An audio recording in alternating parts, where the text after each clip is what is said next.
Um, Secondary question to follow up to my first one. Oh God. Where do you think the lizard hive in DC is? Because I think it's in the fire. Well, the whole thing's a swamp, right? Like, it's Yeah. super humid and I don't know disgusting and where they have muggy. the hive mind and where they lay their eggs. Yeah, probably in the Potomac, in the big river. It's disgusting, man. Like that's the real reason they don't want you fishing there. You're listening to the Art and War podcast with your hosts, Mitch and Nathan. Mitch is a former airborne infantry squad leader who now spends most of his time coaching soccer. Nathan is a professional illustrator and an avid shooter with a couple of years of Canadian military experience. Together, they run the Seaburn art page. Enjoy the show. Nathan, don't even fucking say it. Shut up. Don't say a fucking thing. Don't do it. Don't. I want to. No, shut the fuck up. I'm just gonna roll over you. Anyway, today, I am B.R. I'm joined by my co-host Nathan, and we have a special guest, Ben Sanderson of Gun Owners of America. Hi guys, it's great to be here. I've been a long-time listener, but first-time guest, I guess, right?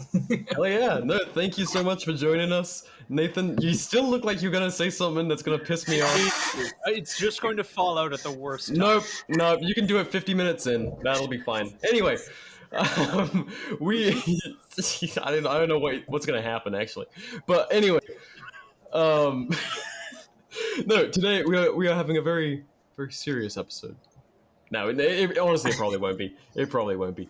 But no, we're going to be talking about the state of gun rights, the legal situation in this country as federal agents get more and more emboldened and well-funded, and kind of the shit show that's currently forming. But hopefully we'll have some white pills in there. So yeah, thanks for joining us, man. Oh, thanks for having me on, BR. Yeah, it's I think the biggest thing to say is that things are getting better. Believe it or not. Like, everything you hear in the news about how there's an assault weapons ban, there's a pistol brace ban, all that coming, that's still big battles we have to fight.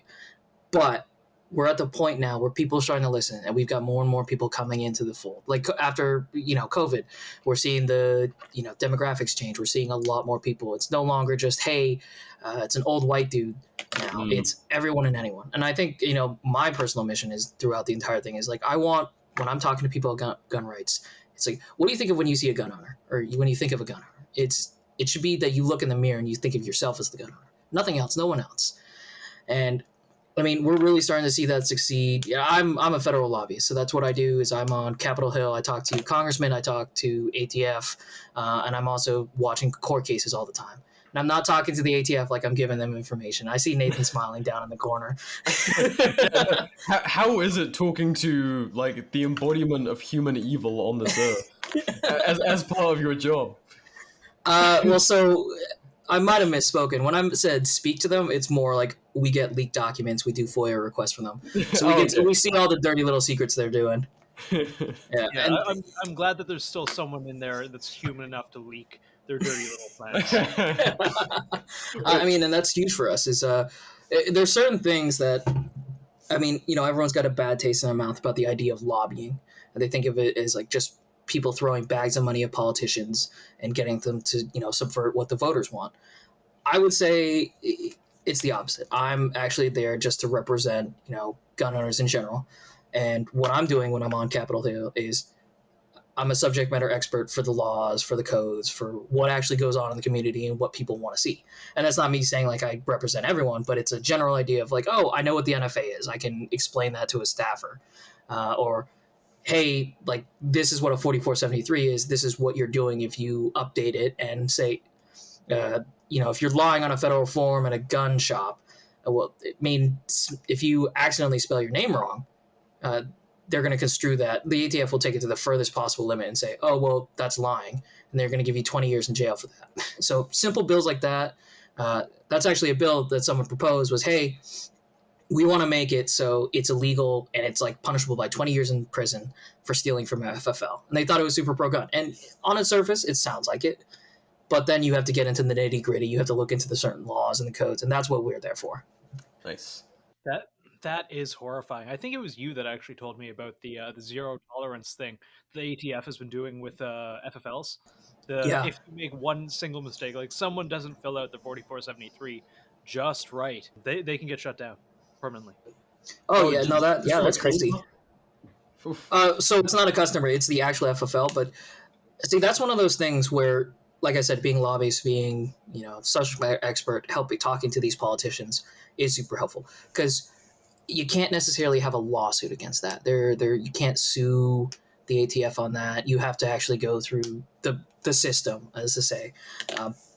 But yeah, that's one of the leaks we got, and we've been working on that for a while, and double checking it. And there's thousands of pages of these FOIAs that we have to look through sometimes. And there's like really funny stuff. Like we've actually released all of it on the website, so people know we're telling the truth. But there's some emails where they're talking back and forth, and like oh, you mind taking a swing at this? It just like super jovial and all that. But what they don't realize is they're ruining people's lives. I mean. This is a huge change. Like even from the Obama and Trump era is a huge shame, and all out of nowhere, just snap of the finger. They didn't publish this to anyone. So if you're in your local area and you're realizing a lot of the gun stores in your community have suddenly gone out of business or been shut down, it's not because that this year there's some huge rush of rogue FFL selling to cartels or something like that. No. They're specifically looking for ways to shut down your ability to get a firearm. And that is the scariest thing. And they're not telling anyone about this. Like the only reason we found this is because we leaked it. Yeah. That is so much more insidious than you would think.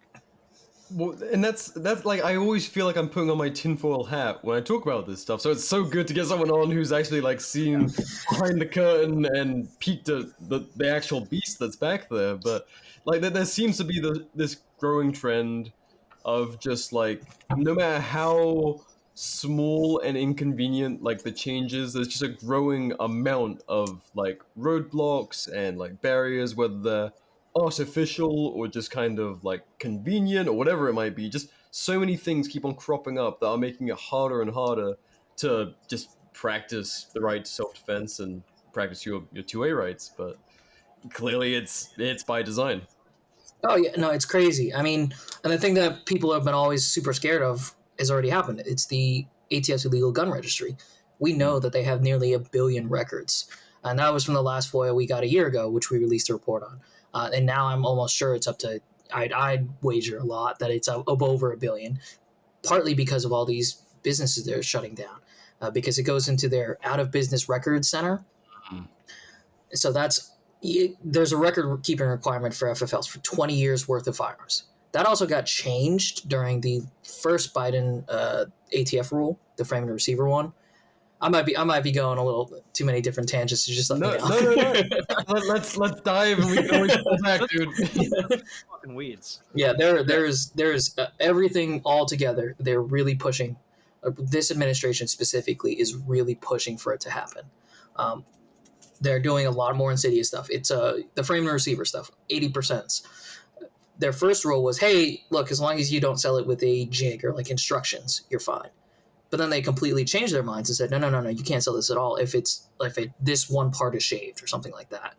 And it's like, oh, well, 80% isn't fine, but now 75% isn't fine. And then they're going to keep going and going and going. And that's one of the points we brought up in our lawsuit when we sued over that is, at what point is it going to get to 0% lower, like a block of aluminum, and then instructions? Are you going to say that's a regulated item? It's insane.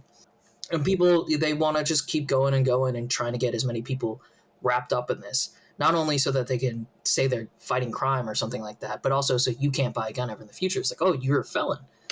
People get scared of that. They're like, well, what's the felony for? It's like, oh, I had a piece of plastic and then like a piece of paper that said something. It's insane. Some hydraulic tubing or some bolts. Kind of reminds me of when these things were starting to drop 2 years ago, and they clogged the federal registry with comments and everything else, which is great, wonderful.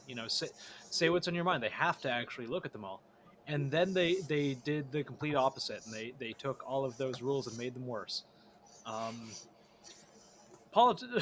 Clearly these people do not give a shit about any of us, and they're just trying to make things as inconvenient as possible. Well, that's 100% true for the pistol brace ban that just came out.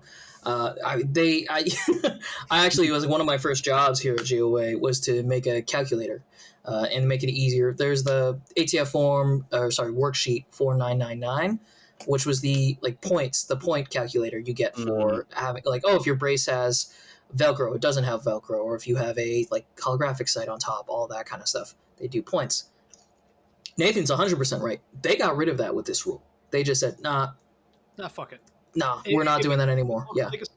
If it looks like a stock, it's a stock. If it can be used as a stock, it's a stock. Pretty much. I mean, like, to the best of our understanding and our lawyers' understanding, it's if you have an AR-15 and you have pretty much any kind of stock or brace on it, then you're covered under this rule. Buffer tubes are still kind of a we don't know area. And especially for me, I'm a shorter dude. Like, I have a really small length of pole. So buffer tube, like a normal buffer tube, like goes into my shoulder pocket. I can't help it. It's just there. But that stuff is crazy. I will say for the first rule, in total for both of these rules, we drove about a third of all comments. So that's like, I think it was like 60,000. And that's all comments. That's, everyone pro-gun, but also all the anti-gun people who just send in one sentence saying, yes, this rule is good. Please do it. But they actually listened during the frame receiver one, and they backed off a little bit. And, we got certain things removed. Like there was a certain provision about solvent traps because we pointed out how stupid it was. It was like, look, you're going to say that some dude who has his oil filter next to his safe, which just both happened to be in the garage because he's working on his car, are we going to say that person's a felon because he had constructive intent? That doesn't make any sense. And that's really what we do is we point out, like, not everyone, or like, there's no one who's out there specifically. There's not some crazy amount of felons that are buying 80% lowers, or they're not buying pistol braces for crime. They're just, a lot of people are buying it because it's comfortable or it's usable. And that's really turned a lot of heads. And I was like, it's really bad, all this stuff coming out. Millions of people are at risk for being felons. At the same time, it's an attention getter. Not for us, but for a lot of the politicians we work with. They're like, hey, what do we do to stop this? Like, I'm getting people calling me. I want to get the best response to this possible. And it really has opened it up for us because we, from the very beginning, of like, hey, we're anti-NFA, we're anti-GCA, no, all gun laws infringements. We want people to be as free as possible. And that's our motto. It's, protect and restore the Second Amendment. We're not protecting just what we have now. We want to push it further. We want to get rid of all these things that don't make sense, that are simply there to infringe on your rights. We're fighting in New York. We're fighting in Oregon. We're fighting pretty much anywhere you think there's a big case going on. Like, we're one of the cases, or we're signed on as an amicus. And it's a lot some days, but it's also really exciting. And I mean, that might just be the kind of person I am, where I'll just drink a ton of caffeine and just sit there for like 12, 15 hours and just like read the whole rule. I was telling Nathan on the way to SHOT Show, I just read through the whole thing. Yeah. I was carrying the rule around. When the first rule dropped. Yeah, I had 300 pages I printed off the night before, and I was on the plane like scribbling through stuff. I was like, oh, this doesn't make sense. And you guys had Clint on, right? Classic Farms. Yeah, so we're pretty close. So he calls me the day of, and he's like, hey, I just Control F'd my name, and I found like Classic Farms has a video that's in the rule. So. Oh, that sucks. The feds are out there, and they're watching, and they're paying attention to everything on YouTube, and that's probably one of the crazier things we've seen in rules recently is it's media, it's unofficial like reviews that count as media, and therefore advertising. So that means, the people who made this brace are actually, this is their intended purpose is for them to shoulder. That's one hell of a stretch. But, yeah. Of course, they're clawing and pouring at anything they can get their hands on to push through. But yeah, that's kind of the thing that scares the shit out of me, though. It's what the hell is that? Sorry, that was an alarm to tell me that an IR device just restocked. That's pretty based. The fucking King of England was coming through or something. No, it's an end goal I can't afford. That's a vibe. You just set alarms to like make you sad about being poor. I get it, but goddamn. But yes, no. Apparently, it's just like fuck you, Nathan. You have to feel bad about. What was I talking about again? Right. I really, really don't like the fact that they actually have their ear to the ground now. They're actually looking for, the loopholes. For example, I'm looking at the Washington assault weapon ban that just passed yesterday. We're recording this on March 9th. I think it just passed last night, on the 8th. And they've closed all the silly little loopholes that we saw before, things like the grip fin in California, the bullet buttons, using a flash hider instead of a compensator instead of flash hider story.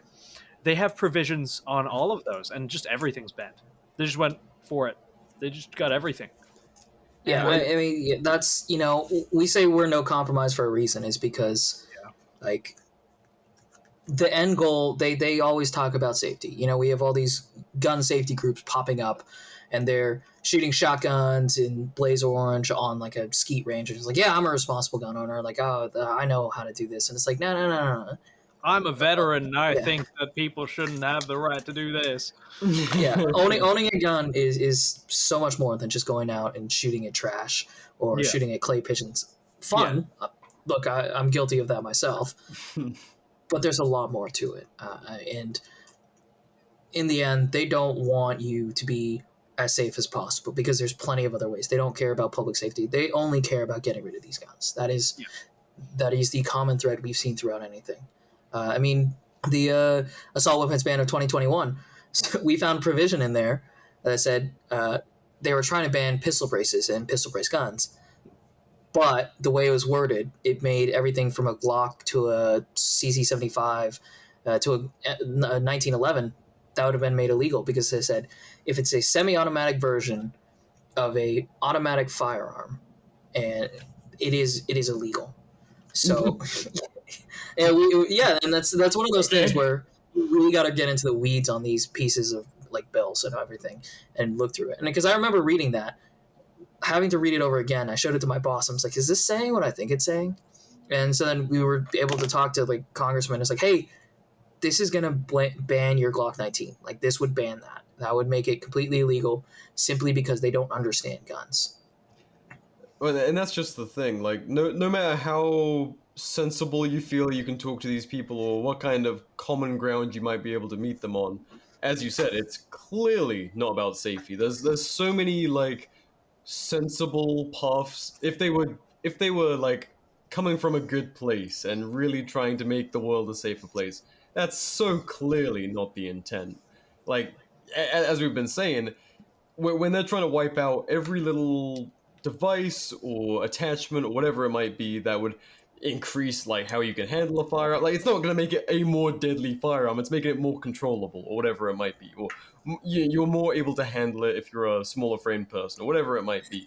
like clearly it's not trying to make these firearms safer. It's trying to slowly, one by one, piece by piece, block your ability to own any of them, or wiping out whole classifications of firearm any way they can via any excuse that sounds good to the public that is perfectly happy to make a felon out of regular people.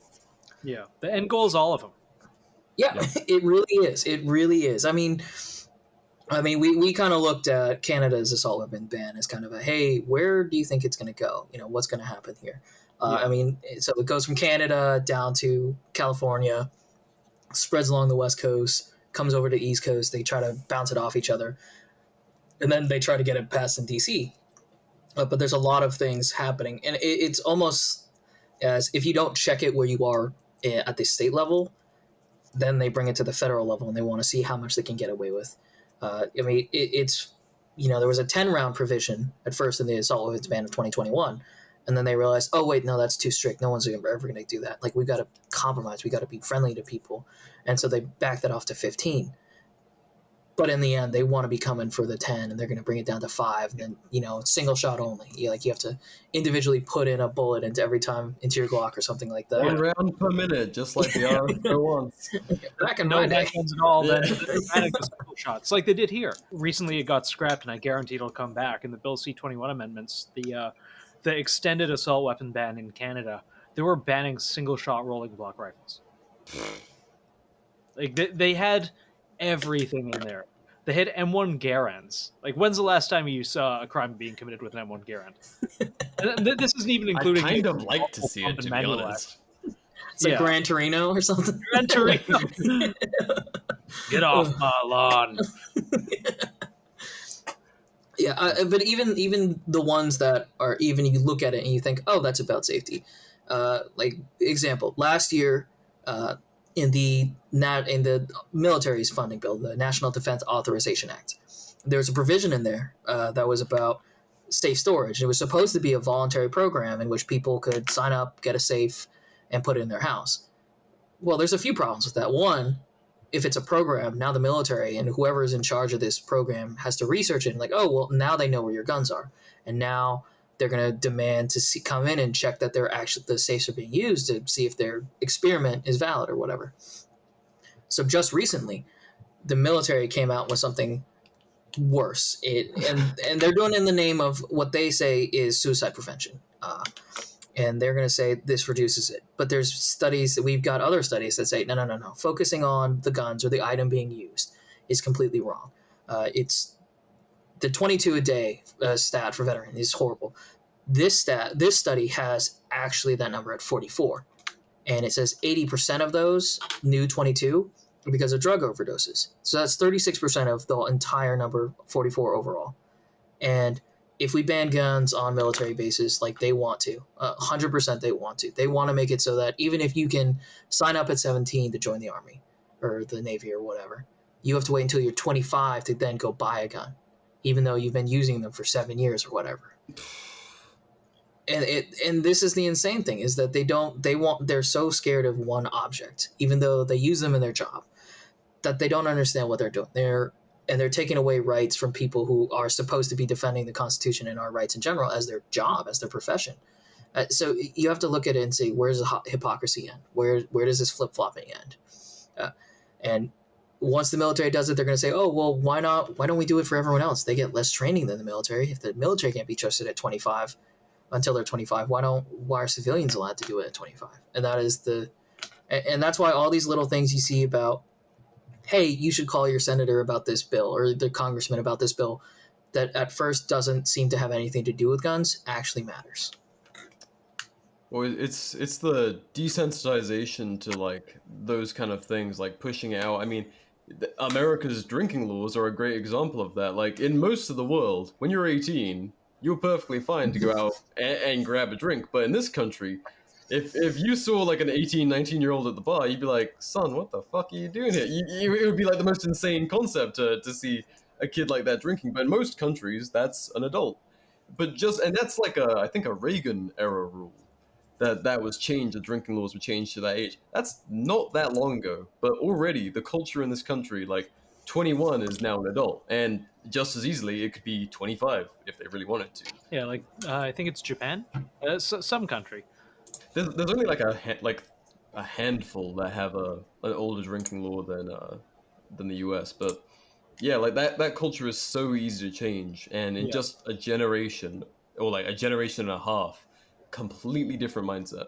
Yeah, it's wild to me, the idea that like you can go over to the Middle East and kill for Raytheon and Uncle Sam, but you can't come home and grab a beer. Yeah. So interestingly, you bring up the drinking age and how they raise that. So one of the reasons, if I remember correctly, is they withheld federal funds for highways. Yep. Yeah, for states that didn't raise the drinking age until 21. And so all these states are like, well, this is like free money. Like, we're going to build highways and stuff with it. So we're going to just raise it up to 21. The exact same thing is being done right now with guns. The Bipartisan Safer Communities Act, which is a terrible name. It's completely wrong. It doesn't do anything. It actually makes people less safe. I mean, they put a provision there that none of the funds in this bill can be used to train teachers how to defend themselves in classrooms or whatever. Nice. That's one of the things. Everything we're trying to do is voluntary. It's not, oh, if you're a teacher, you need to have a gun in your classroom. It's, hey, if you're a teacher and you want to, like, why wouldn't we train you? Why wouldn't we see teachers jump in front of bullets all the time and to protect their kids and try to save their lives. Why are we disarming them and making them more vulnerable to people that don't want to follow the laws, people who will go out and avoid any of these laws at all possible? I mean, Buffalo, like, he put out his manifesto on how easy it was to convert the New York safe rifle into just a normal AR. So it doesn't help at all. But getting back to this like funding thing, They're pouring money into this. They want to push more red flag laws, but they're not calling them red flag laws anymore. They're calling them extreme risk protection orders with due process. But they don't say where the due process is. So after they come knock on your door at 3 a.m., take all your guns, and then tell you off to jail or whatever, then you get due process in former court. But if you get to that point, if you're not dead, yeah. And I would like to toot our horn a little bit, but we in Congress we've really made red flag laws toxic. Just the idea of it. Like 2 years ago, they wanted to do red flag laws for the military, and kind of it's the same snowball effect where if the military gets it, then why can't civilians have it? But we put out such a storm over it to the point where people look at it as a poison pill now. Like red flag laws are just terrible on so many other issues other than guns. If you're looking at the Bill of Rights, but people look at it now and say, no, why? It's really sad that a lot of the people that say they're pro-gun aren't pro-gun. They just like it for veneer. But there are actual good people out there. The Art and War podcast, brought to you by our newest sponsor, Otti Gear. Whether you're at the range or in the field, Otti Gear is a great option for staying warm this winter.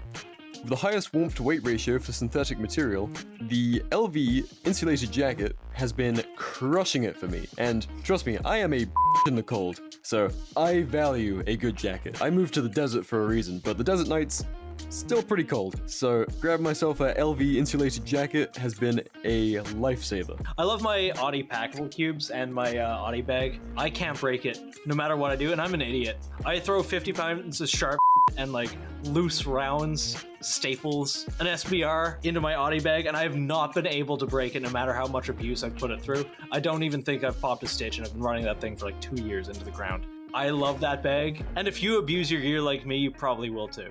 Big thanks to Audi Gear for helping support the podcast. You can find Otti Gear either at ottegear.com, that's Oscar Tango Tango Echo Gear.com, in the link of this episode's description, or via the Instagram page at Otti Gear. Thanks for listening.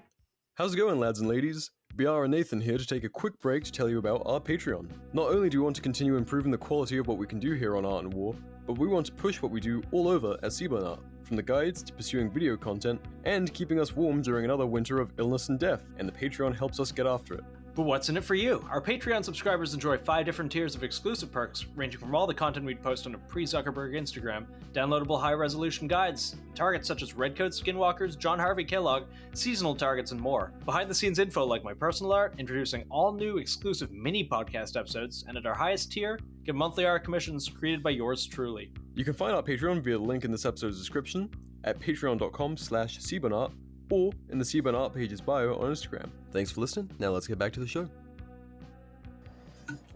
That's the trouble with, I think, the political landscape these days. I mean, you're talking to the wrong people on politics, but because we have, we've been there and done that. We've put our faith in politicians in the past, and I think a lot of our listenership and a lot of gun owners at this point, I think.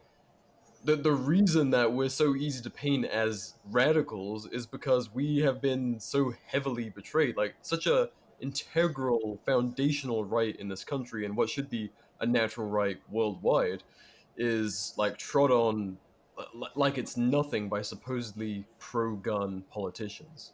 Like, in this country, they will use a rifle as a prop and say how much they're for the Second Amendment, not realizing what they're, if they really mean what they're saying if I fuck up, if I'm a tyrant, it is 100% your right to dethrone me and stop me from stomping on your throat.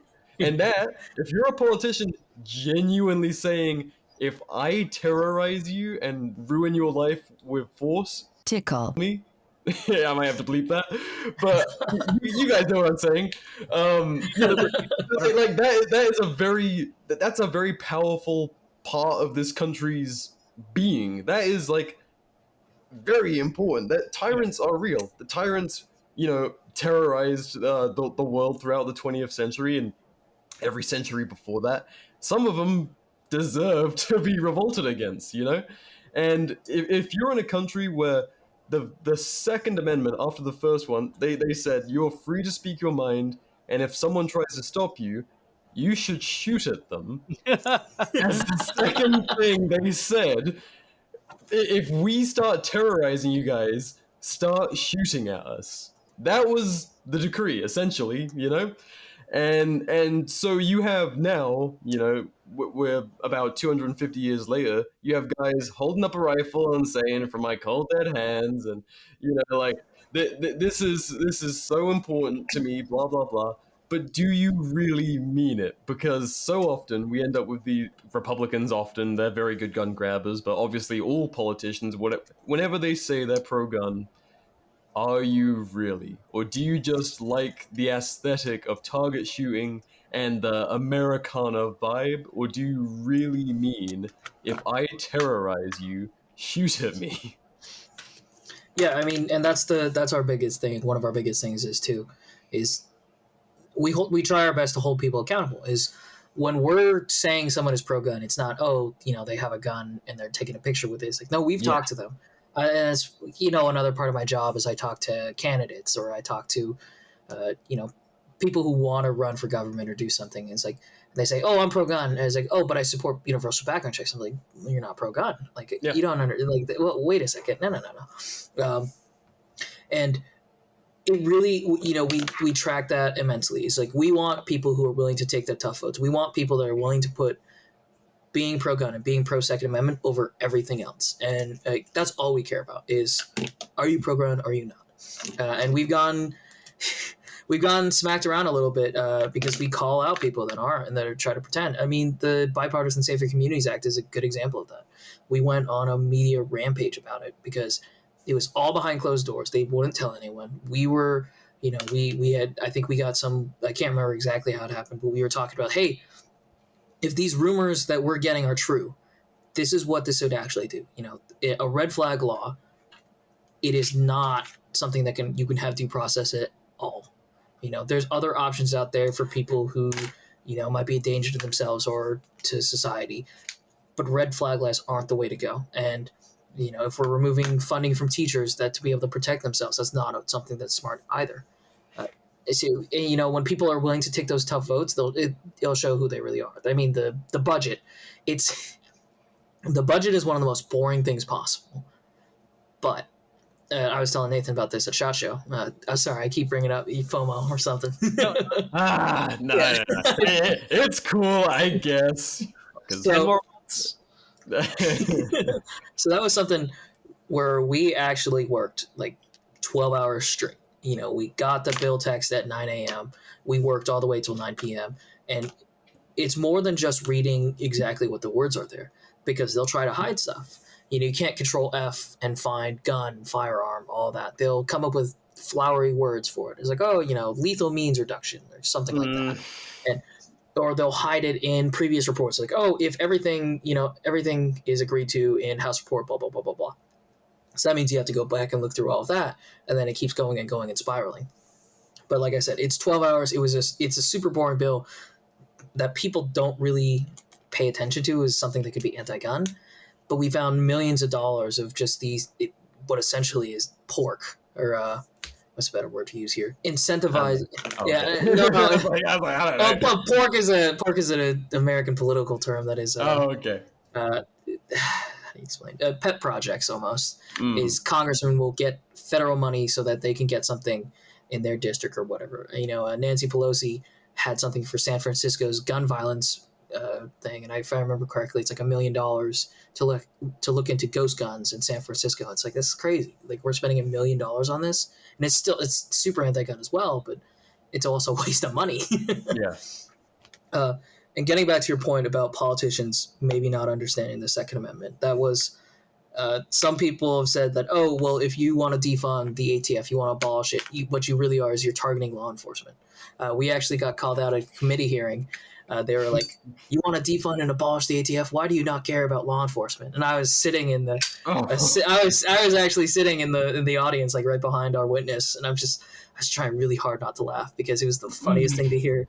He's like, this guy thinks he's got something super hard against this, but our people love this. Like, we put that on social media the next day. It's like, yeah, we do want to abolish the ATF. Like, we mean what we say. and Oh, yeah.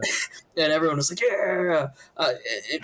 What's his name? It's Krishnamurthy.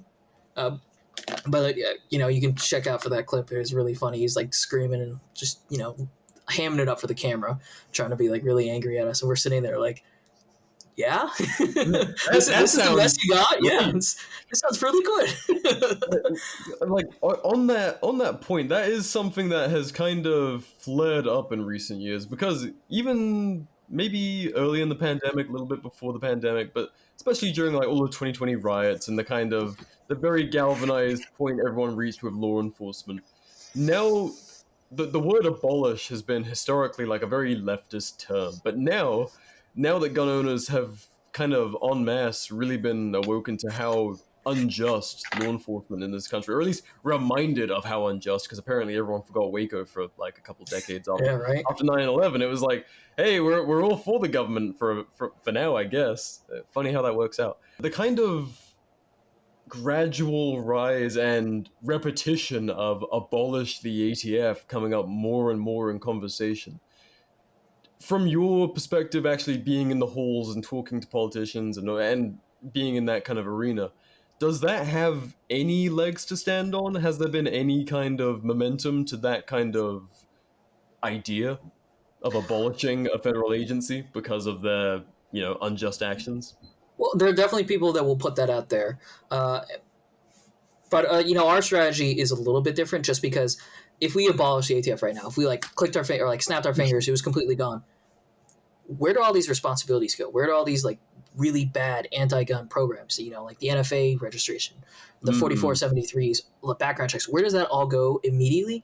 Well, it's going to go into different agencies, and it's going to be even harder to remove it from them. The ATF is like the boogeyman right now because, well, they are. But if we're... Oh, sorry. Yeah.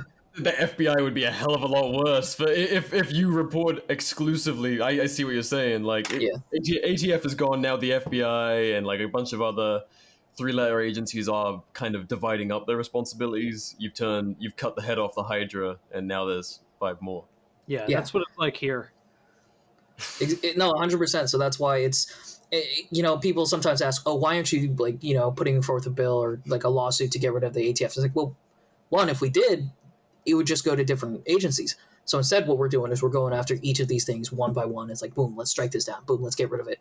Let's just remove their ability to do it. And once that's done, it's like, well, we don't need to. What do we need them around for? It's like a waste of money. It's like, oh yeah, the debt or something. You know, get rid of them. No, I love that. That's. And I think a lot more people are on board with that. The short act is the Stop Harassing Owners of Rifles Today.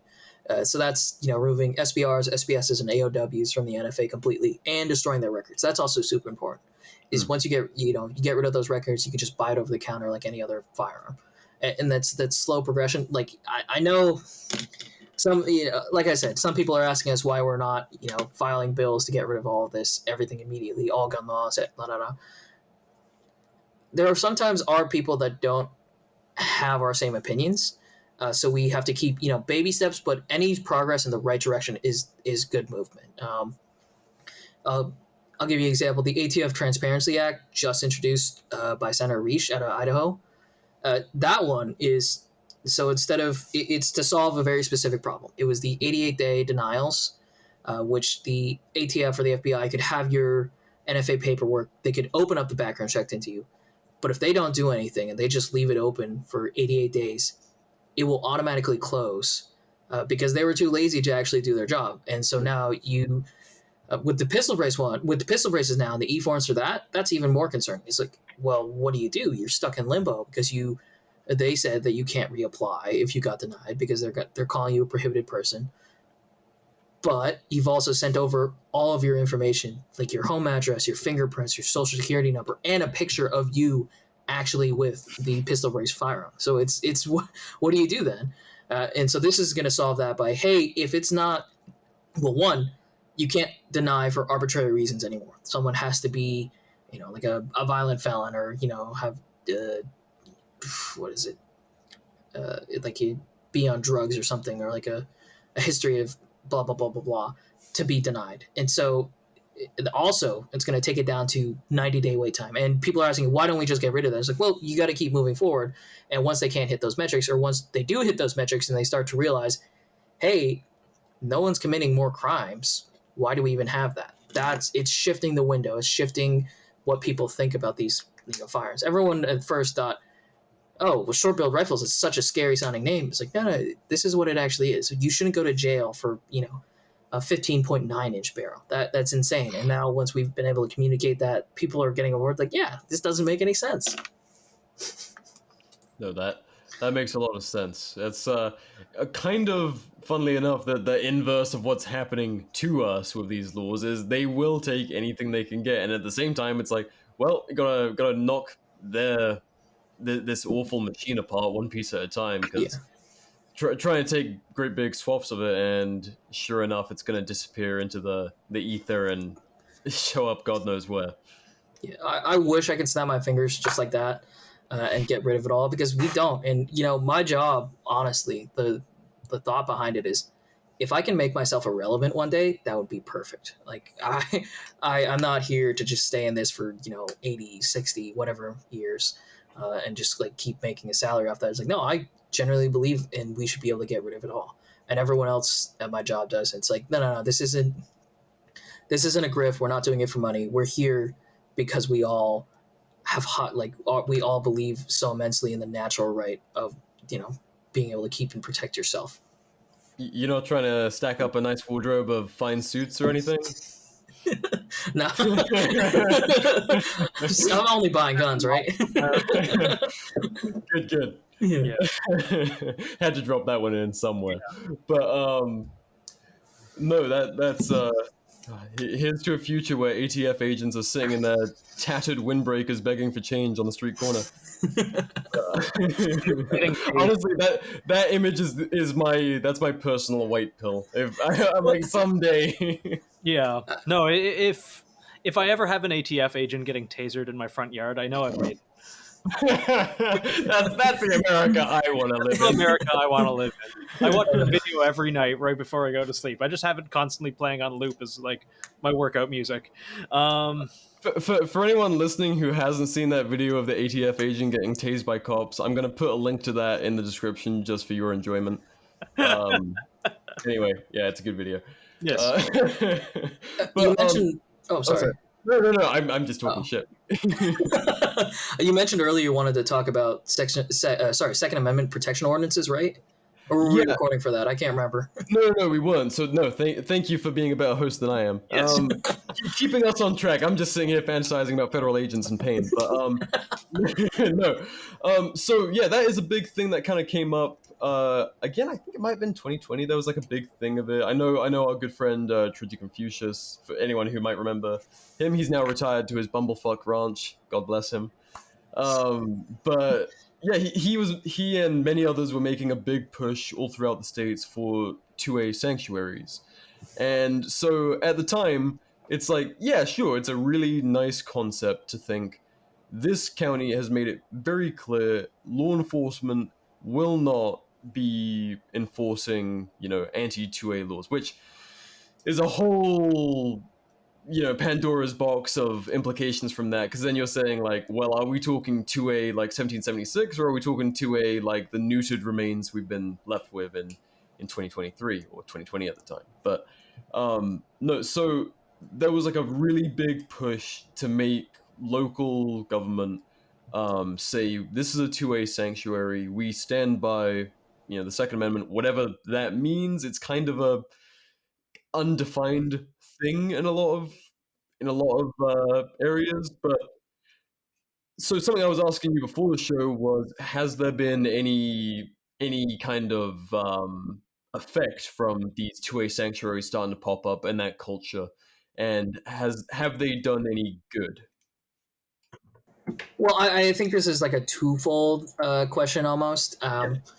One, yeah, they've been popping up, and a lot of it is in just getting these states and these governors and all the lawmakers in these on the lower level to say, hey, we're not going to enforce this. We don't believe in this at all. And so there's a lot there of just people being willing to say that publicly and writing that down into laws. I don't think we've really had a chance to see whether or not they're going to go into effect. But still, the message of saying, I mean, even on the local level, like I'm from Virginia. I don't feel like I'm doxing myself. They know I work. But in Virginia, we had a lot of sheriffs immediately say, like, I'm not going to enforce any of these laws that Governor Northam is going to put forth, like, and standing there. And, you know, it really does come push to shove. We'll have to see what happens. But a lot of them also have really good provisions in there about saying if a local or state law enforcement officer is found out helping the ATF or the FBI or whoever's enforcing these like confiscations, they're going to either face criminal penalties or super big fines. And that's honestly enough in a lot of cases to be a deterrent. But the bigger thing is, if everyone sticks to their guns, this means the ATF has to send all of their field agents out. And with pistol braces, you know, if they wanted to go door to door to collect 40 million of them, if they don't have local law enforcement helping them or even just providing like directions and stuff like that, it's going to take them forever. So, you know, you're right. We've got to wait and see what actually happens. I think we've seen encouraging stuff. Like Montana's governor recently put out something about saying, hey, we're not going to, almost a reaffirmation of saying we're not going to enforce this. Like, it's not going to happen in Montana. And we'll have to see where it goes from there. Yeah, that's the thing. Because like we were talking about earlier, like maybe it could be either or. It could be politicians seriously making a stand and saying like, no, I genuinely believe in this. This is what's happening. Which, great. I hope that's true. But at the same time, it could be just as hollow a gesture as standing there for the pictures with an AR with, you know, no sights on it, in a suit. Like, hey, yep, I'm your guy. I like guns. And it might just be a more advanced, more informed way of saying that. And obviously, like you said, we haven't had quite so much data to really check them on it. But where it's actually written into law or into ordinances or whatever it might be, that there will be consequences for aiding federal confiscations. That is something to fall back on, especially for you guys, if it came down to lawsuits and really like making a fuss about, you know, these things not being followed through. Yeah, we try to put up more than just a little fuss, but yeah, that's me being all flowery and rich. Yeah. A little bit of a fuss. No. Kicking, screaming. if it needs to happen. No, we go kicking and screaming into every single one. There's no lawsuit we don't put effort into. I mean, slight tangent, but like New York and Oregon, we got really big wins there. And you know, Times Square was a gun-free zone for a bit, but we had the judge come back and say, no, this doesn't make sense. You know, we're getting rid of it. In Oregon, I mean, we're protected. We're in two lawsuits up there. One against Measure 114, which we won on the state level. We got a temporary restraining order against, but also we were defending one of their local counties' Second Amendment ordinance protections. Second Amendment protection ordinances there as well. And funny enough, so we brought up something, and I think your audience will like this. We said, hey, yeah, this ordinance would protect, you know, these county citizens against anyone, you know, federal law enforcement, even like a UN trying to come in and disarm them, because you know, we have the treaty. We've looked through the treaty. We know what it could be used for. You know, it could start a registry. It could go a lot of different things. But the judge there called us a bunch of like crazy white supremacists, like anti-Semitic people. And it's like, what did we say? It's like, we don't want the UN to come to our door. Like, what do you mean? And I hate to say it, but I know a lot of. I lived overseas for a while, and you know, I've worked with my dad and worked with a bunch of UN people. And sometimes the way they talk about guns is they look at me, it's like, what are you doing for a job? It's like, well, I'm protecting the Second Amendment. I want a right to keep and bear arms. Like, but you don't need that. And it's like, it's terrifying to think that, you know, I'm going to say a slur, but Europeans. I'll allow it. They need to be slurred against every now and then. Can have any opinion on our Second Amendment. It's like this is uniquely American. Yeah. I mean, The audience can't see this, but I'm actually Asian. So during the COVID pandemic, there was a lot of stuff coming on. I was like, oh, people just randomly targeting Asian dudes in the street. I'm like, oh shit. Like a Got lot. strapped. Yeah, dude. Someone, swear to God, someone in my front yard was like messing with my cars. Yeah, and comes down the driveway and puts out a candle and like this like cross made out of like steel and stuff, and just laying it out. And I think we scared him off enough. But I and my brother run into my room and it's like, hey, someone's out in the yard like messing around with stuff, and like he's like got fire and all. Like, oh, you're joking with me? He's like, no, seriously. So obviously you got to throw in the plate carrier, you got to grab the AR-15, Oh yeah. grab a pistol, hand it over, and I was like, hey, this is in case anything happens to me. And you know what? Shout out to Cloud Defensive for having the best weapon light. I love my range. You just laser him off your front yard. Basically, you know, I was like, No one has eyeballs. no, I mean, I was sitting in the living room because I have a decent like vantage point. I can see out pretty much in the front yard, and then I was like scanning with the flashlight and seeing, it's like, where did this person go? This is crazy. And, you know, my mom called 911 immediately, but you know how long it took to get here? It's 40 minutes. That's an insane amount of time. It's like 40 minutes for a response. Yeah, dude, the cross is done burning. They've kicked in the door. Yeah. Are you serious? Yeah, and I'm sitting there, and I'm like, well, I'm glad I got to get it better, but I was like, I'm glad I could get it ready in kit and all that, and you know, I got my plates in about a minute. Yeah. Obviously, it's better if my entire family could do that, but you know, I was ready to go. But you know, the cops showed up and they kind of sat around and looked at the stuff. It's like, oh well, you know, doesn't matter anymore. Like we're you know, there's nothing we can do if you didn't see the person. It's like, I think that's the point when my mom really got like why I care so much about this. You know, not only for self-defense, but like not only for having fun shooting into targets and all that, but it's like, hey, if something happens, it's going to take 40 minutes for people to show up. But even beyond that, if they show up at all. Yeah, exactly. But even beyond that, you know, Second Amendment isn't just about self-defense. It's not just about shooting into targets. It really is about preventing tyranny. And for a lot of different that can mean a lot of different things to a lot of different people. Yeah. But I know a lot of people also think of it as genociding Proof America. I think it's Mike from Sons of Liberty who said that. Correct me if I'm wrong. I mean, I've heard it from T-Rex Arms. Yeah. I've stolen it for sure. Yeah. I don't want to steal it. I want to attribute it to someone. I'm not that smart. No. Yeah. I have no idea where it first came from, but it's, you know what, that should be directly tied to the very meaning of it, because I mean, since the Second Amendment was written, you know, plenty of awful genocides have happened under powerful dictators who have enforced gun confiscation. Like it's not a safe world to just listen to, you know, whoever's got the monopoly on force. Like it's not even thinkable to me, and so many others who've had families who've been through so much worse. I mean, even Nathan, like your family, fled that kind of dictatorship. No, my mom did. Yeah, it's not ancient history. It like your mom. That's fucking insane. No, it happens, and it blows my mind how short people's memories are, or the whole idea of it couldn't happen here. It's like it's already happening here. Yeah, and like I said, that's, you know, that one case is where like, oh yeah, I didn't use it, but I had it just in case anything needed to happen. Yeah, I mean, that could have escalated into anything. Yeah. It's a worst case scenario. Like, I don't want this to happen. It is far from it, and that's part of why like I do my job is like, I want to even if I can't stop everything, you know. But we've been lucky and we've been able to stop a lot. But even if I can't stop everything, it still gives new people time to join and to look at and like, hey, yeah, I should have a gun. You know, the numbers we saw out of COVID were insane. Like, millions of people joined and got like a firearm. Yeah. But it's really pushing. It's like making these people join in and like, hey, this is why you have it. This isn't just for, you know, in case someone tries to break down your door and steal your TV. It's, hey, if someone tries to break down your door and try to kill you. Yeah. So yeah, there's a lot. No, and like that.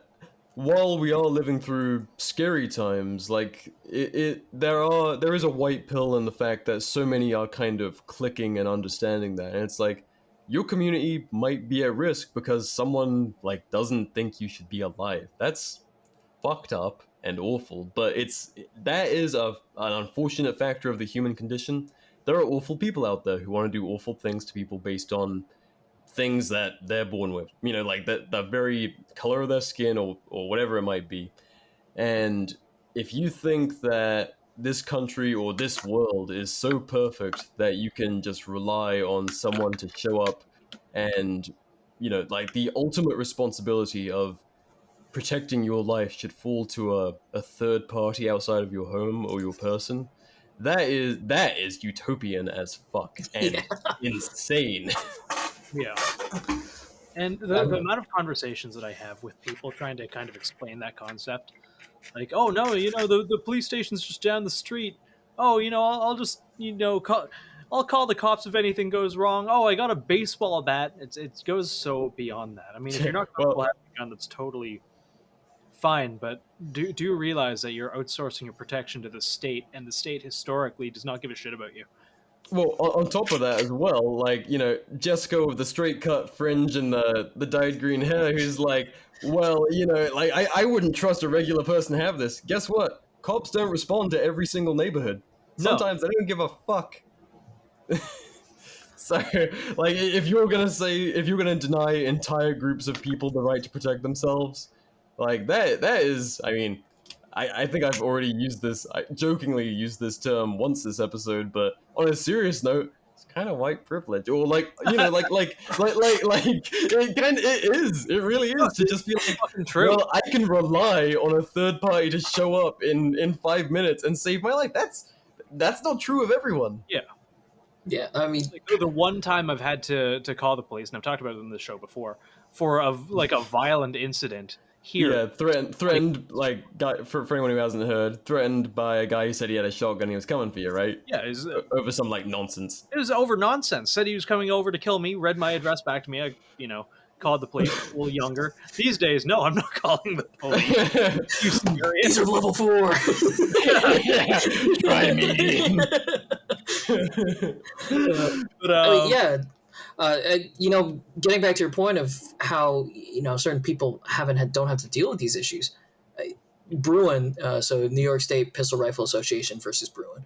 So that setting the new Second Amendment test has to have historical analogs or text and tradition.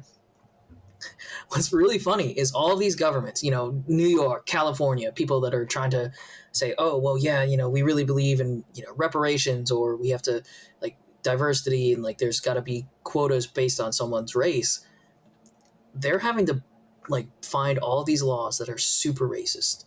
Like, it's like, oh, yeah, well, this one banned Italians from carrying in church, so then that means you shouldn't be able to carry in church. Or it's like, oh, this one said that freed slaves couldn't own firearms. It's like, this is, like, do you realize what you're saying? This is your precedent? This is your precedent. Are we the baddies? Yeah. And they put a little disclaimer at the top saying, well, we don't agree with, why these laws were written, but, they're still laws. And it's like, are you listening to yourself? And that, that's definitely something. One of our vice presidents, Eric Pratt, he wrote a book on how to talk to anti-gun people sometimes and, like, bring up points. And like you said, there's that negative stereotype some people have in their head of, like, oh, it's a bunch of old white men with shotguns that are stopping people from being safe.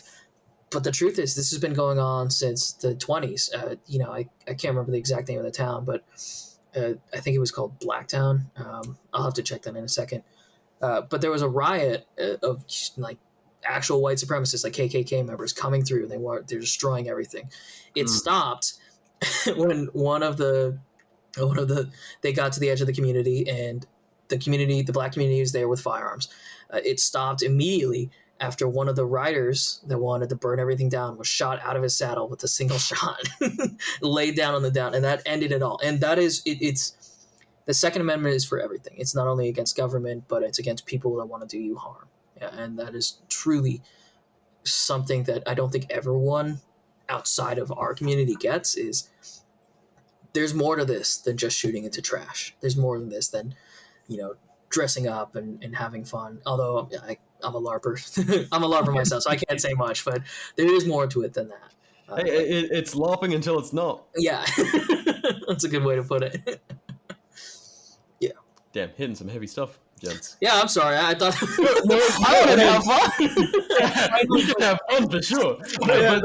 but it's good to hit these like heavy points because Yeah. it's it's why we do any of this. It's why any of us, like we were saying before the show, it's why any of us do any of this stuff. Like to be such zealots for this. It's not like it's not from a selfish place. It's like we want to see safe communities that can defend themselves and take their very futures, their safety, the safety of their children, into their own hands and not have to rely on anyone who could be, like, how are you going to rely on the powers that be to always be on your side? Like, Yeah. clearly, unfortunately, that's a very unrealistic expectation in our world. So being able to control your own destiny and your own safety, and you're being able to protect your right to, be you, to your thoughts and your way of life, that is pretty foundational to being a human being.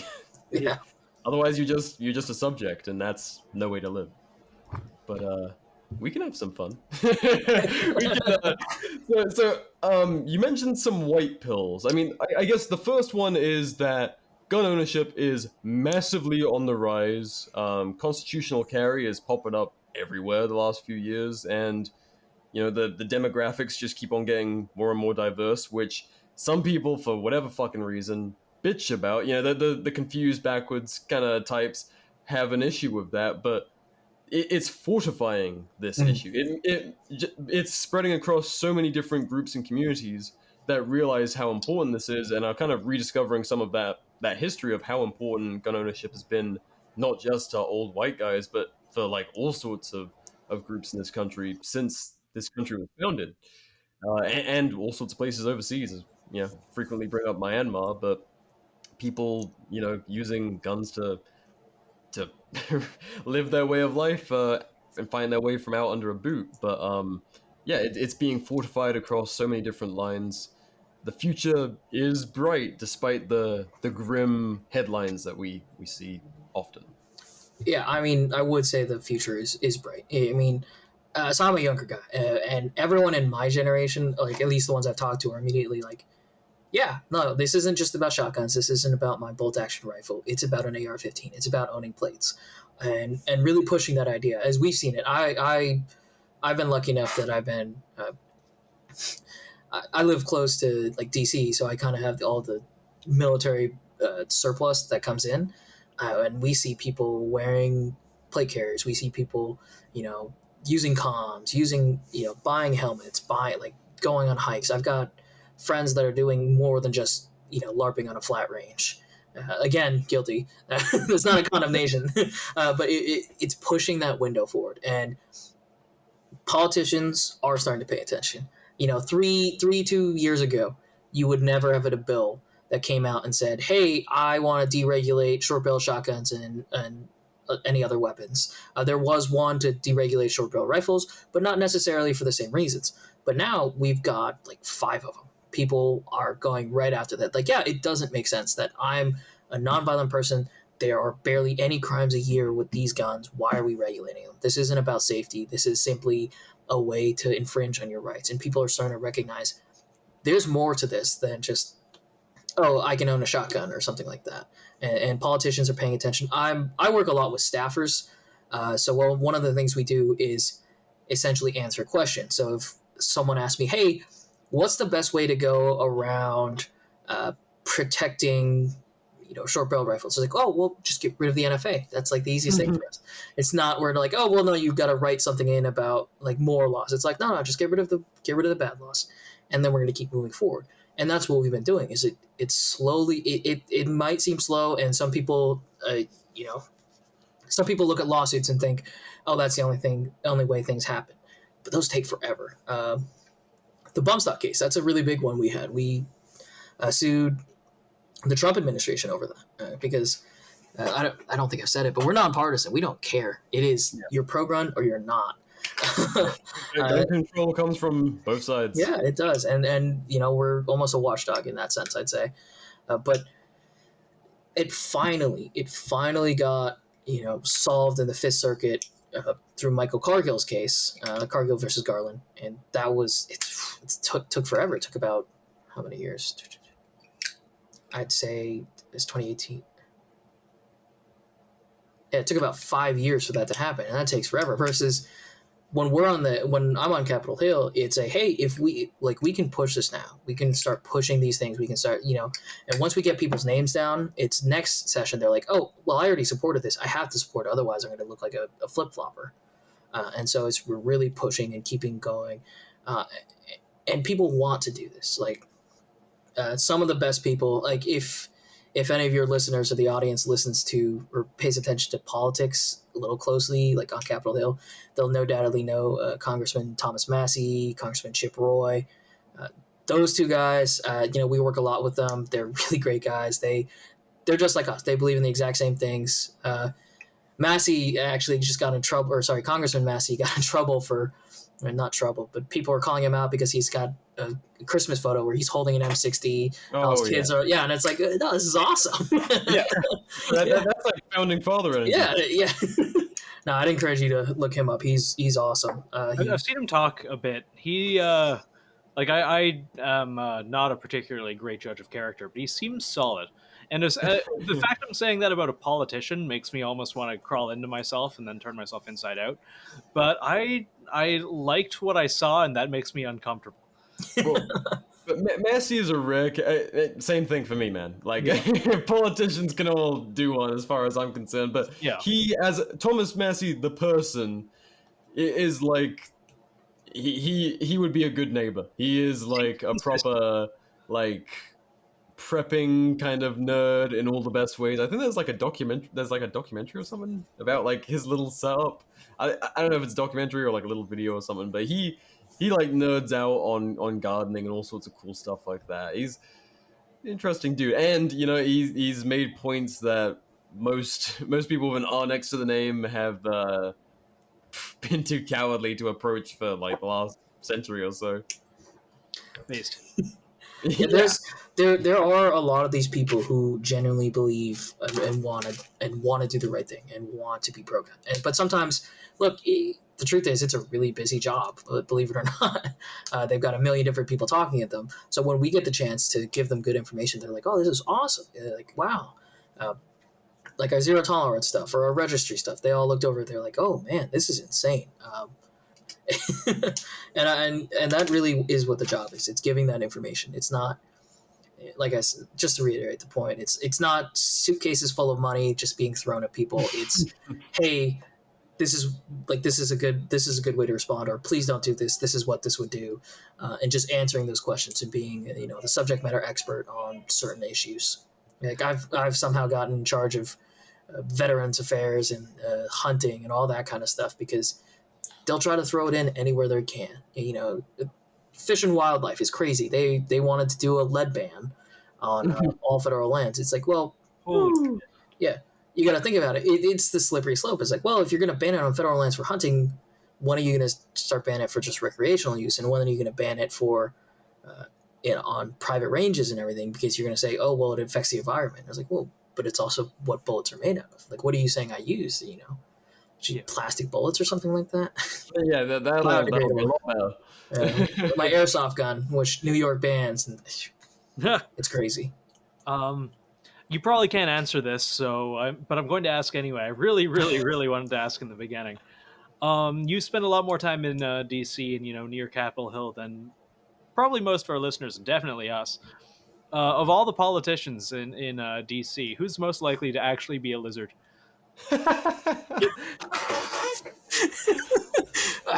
Wait to interview.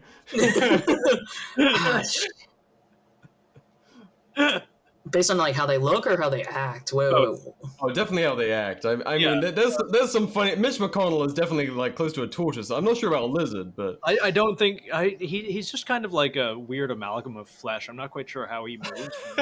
he does look like he's something in a skin suit. To be fair, yeah, he looks like he would just kind of collapse on himself if I poked him. I really wish I could answer this one. This episode was brought to you by AWS, Advanced Warfighting Solutions. We use the out of their gear here at Art and War. Everything's made in North Carolina, and they make everything. Everything. I'm a big fan of their SMU war belt, the snack pack, their assault pack, their plate carrier. Kind of a big fan of everything. And they've been around for a long time with a lot of hard use kit. Overseas and here at home. Sorry, I'm just reattaching my phone. Sorry, it'd come loose. This is my fidget spinner, okay? I know. AWS is our longest running sponsor, and they've helped us do a little bit of everything here at Art and War, from keeping the guides coming out by providing Nathan a new iPad, as well as chucking gear our way so we can get out there on the range.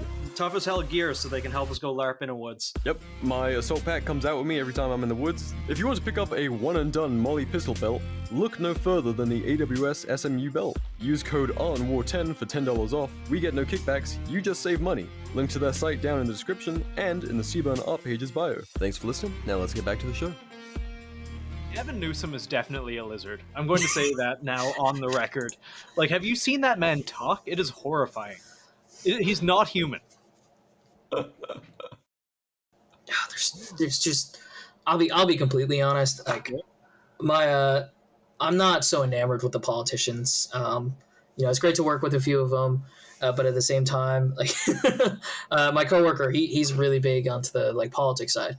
I'm more into the gun side, and we make a really good pair because then we can talk and we cover all our bases. Sorry, it's a work emergency apparently. Shit! If we need to pause, like no, you're good. No, it's someone. I'm not needed for this one. Yes. Executive action just dropped. All guns are banned, and only you can stop it. But nah, too busy recording out more. No, it's what you call it, the credit card stuff. Yeah. No, actually, this time good is Visa and MasterCard said, "Hey, we're not going to implement this." Oh, really? Yeah. Oh, that's good. I was really worried about that. Yeah, I mean, and again, a breakdown on that. It's really dumb. Yeah. But people are talking about this. Oh, it's a gun registry. I'm like, we already have a gun registry, so this is just kind of like this would be extra steps for the government to take. It's like, oh, well, I've got to subpoena the credit card companies, and then I got to go through each of these and look for the specific code. Yeah. Versus, and it doesn't even tell you what kind of gun you bought or if you bought a gun. It's like, oh, you could have just bought ammo, you could have bought targets. But they already have it. Beef jerky at the If you guys are buying your firearms from just like a greasy dude in a Walmart parking lot, you're doing it wrong. But yeah, it's sometimes people are saying, well, like, it's the gun registry. It's like, no, that already exists. Like, it's here. We have the proof. Like, I'll send you the document. So I guess we were kind of doing white pills, but I guess like, what are some things that the average gun owner, like most of us, like we've been talking about, might threat about the bigger things, like the big boogeyman and all that kind of thing. But are there smaller goings on that the average gun owner should pay more attention to? Like a white pill or like a I guess something to be perhaps cautious of. Cautious of would be I would say it's all of the little stuff. You know what? Outrage fatigue is 100% a real thing, and that's why one of our biggest things is when we're sending out alerts like, hey, act now. It's not oh, well, we're going to send it out for every single thing. There's plenty of bills that are out there that are just not worth your time or our time. Like, we'll read it over and but we'll also look at it and say, this has 3 people that are agreeing to it in Congress. That's out of, in the Senate, that's out of 100. In the House, that's out of, 435. It's like, 335. That's not worth it. This isn't going to get any traction. It's stuck in committee, and it's there for fundraising. People, Dianne Feinstein has the assault weapons ban of 2023.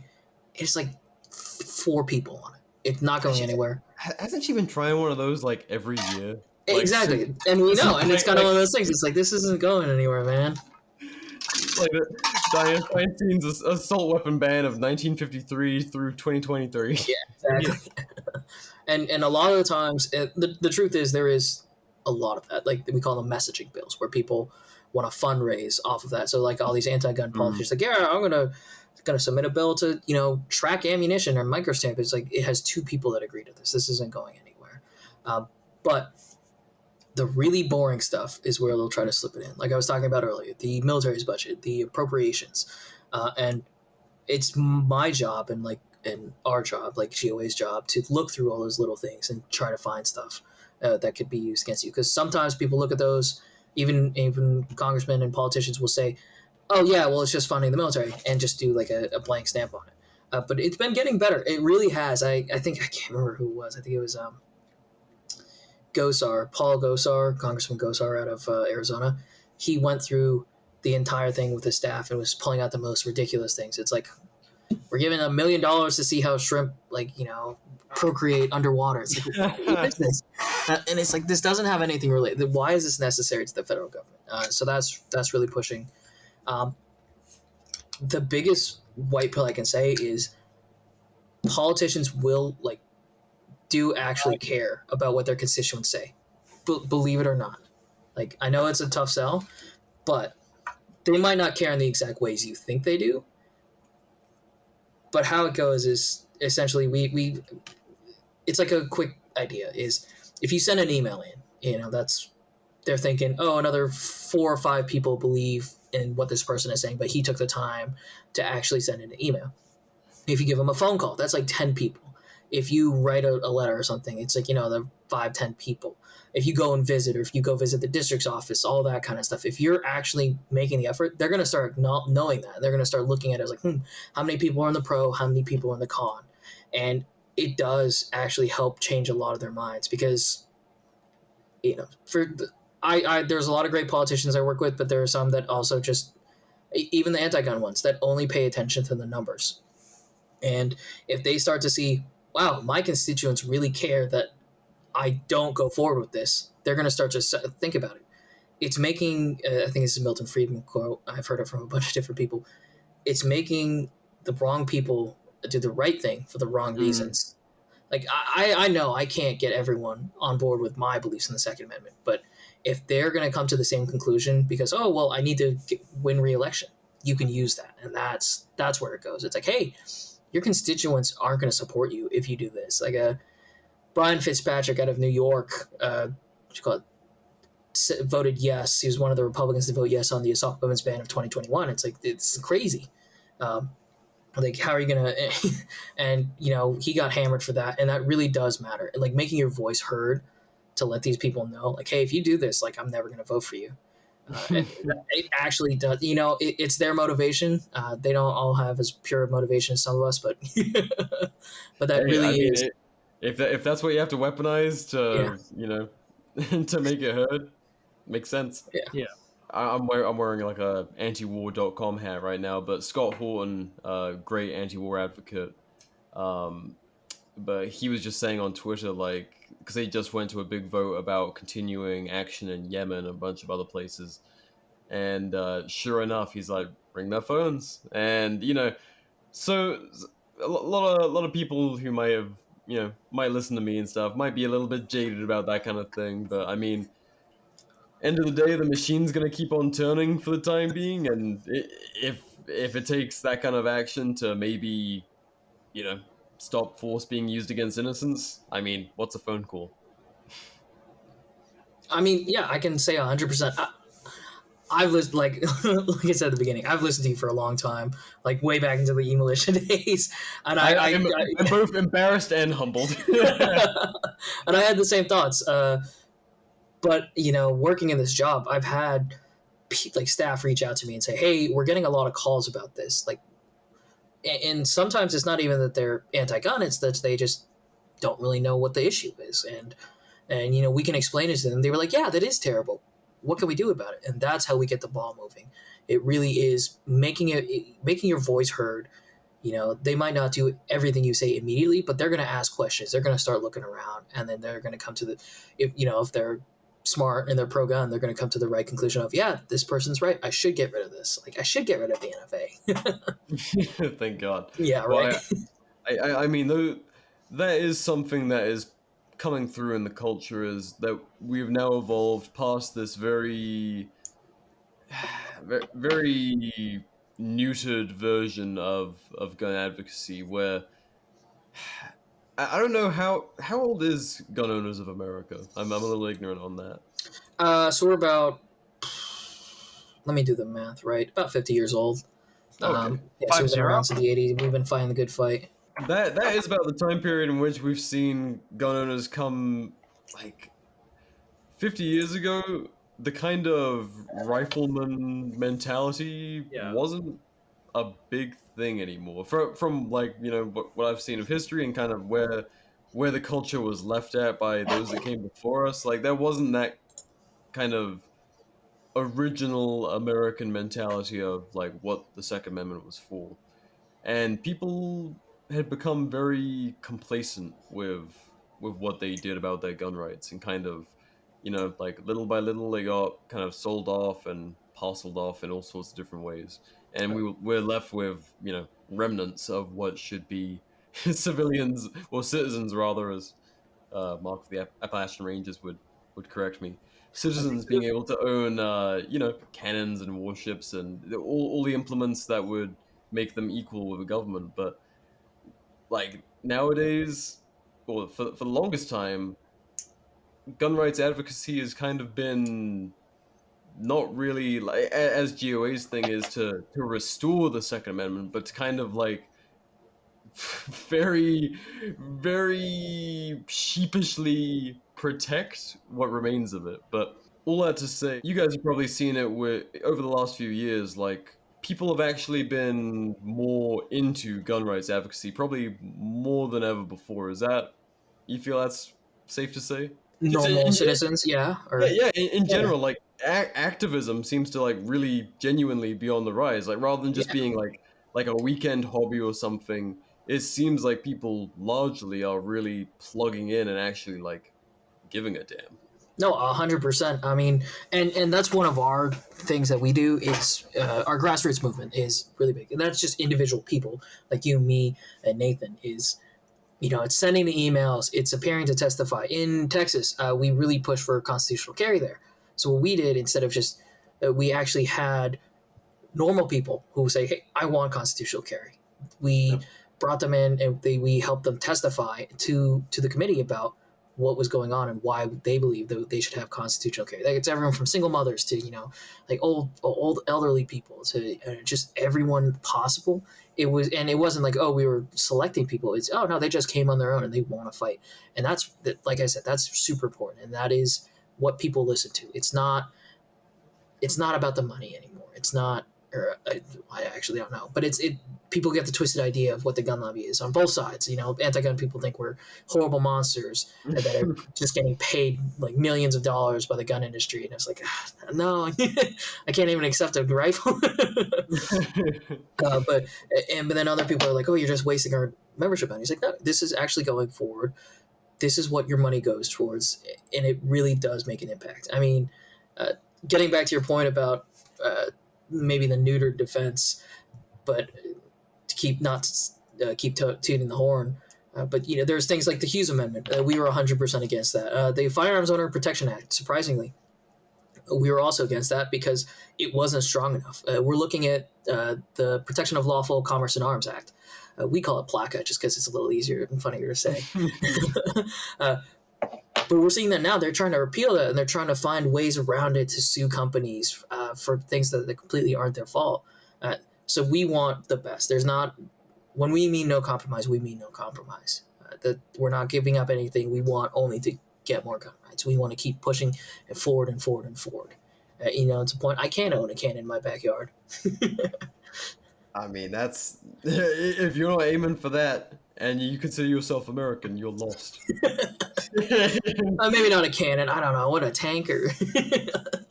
Hey, I mean, whatever awful implements you think are necessary, right? Like, if I could have an AA gun at the end of my drive, I would. Like a 40mm Bofors, that'd be pretty sick. I'm not sure how responsibly you can use that. Who cares? I'm just going to take it to shoot trash anyway. Towing that behind you down the interstate. Yeah. Where you going? To the desert. Yeah. Back of my pickup's just full of old appliances I picked up. I'm gonna fuck this dishwasher up. No. secondary question to follow up to my first one. Oh God. Where do you think the lizard hive in DC is? Because I think it's higher. Well, the whole thing's a swamp, right? Like, it's Yeah. super humid and disgusting and They muggy. have hive mind and where they lay their eggs. Yeah, probably in the Potomac, in the big river. It's disgusting, man. Like that's the real reason they don't want you fishing there.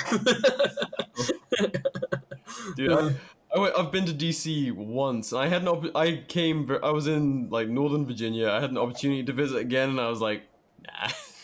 Yeah, just the once. You can come back and visit me anytime you like. All right, I'm in Northern Virginia. Don't worry. We get a little further out. Yeah, there's actually Northern Virginia is basically just DC suburbs, and it's kind of. But I've grew up here pretty much. Like after I came back from overseas, I grew up here my entire life. It's the swamp. It's disgusting. It's humid. It gets like the 90 degrees, but 100% humidity. So you're like drowning in your t-shirt and shorts. But Virginia is great. Once you get out west towards like the Appalachians Mountains, that's where you want to go. That's nothing else. Don't avoid DC. Yeah, like, it's such a weird contrast. I know so many good, rural lads out in the Appalachians and stuff, and then you go north, and it's all just people buying, nice trendy cars with their blood money, and it's like, ugh, this is not a great vibe. No, it's definitely a weird. I mean, because everyone here works for the government, so it's definitely a weird dichotomy. You're right. Yeah.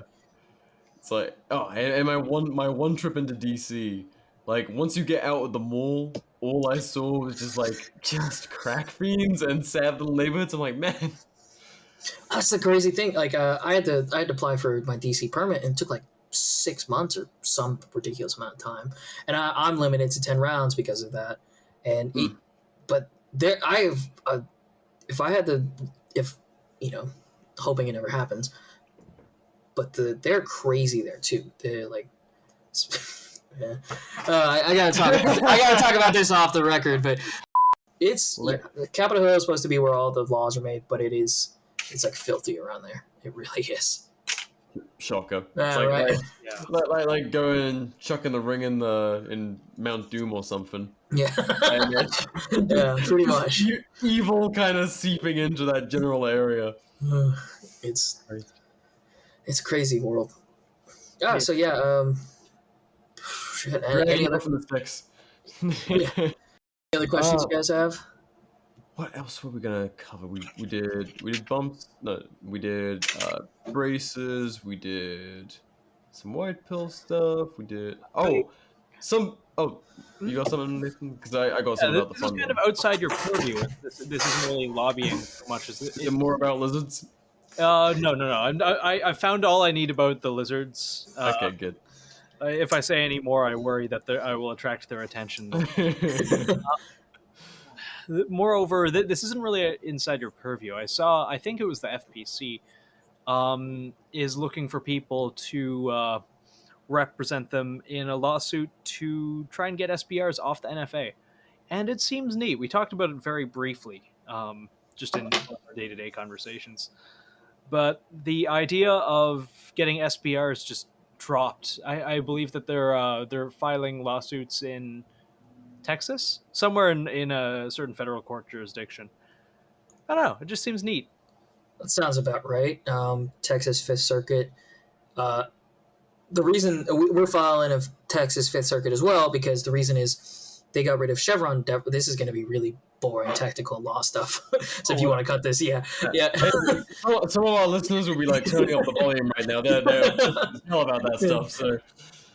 So the Fifth Circuit, like I was talking before in Michael Cargill's bump stock case, so Cargill versus Garland, they got rid of Chevron deference. Chevron deference is essentially the court saying, hey, the government is the expert on this. We're going to take their word for what it is. And so with bump stocks, when they changed that definition to a machine gun, even though it's not a machine gun,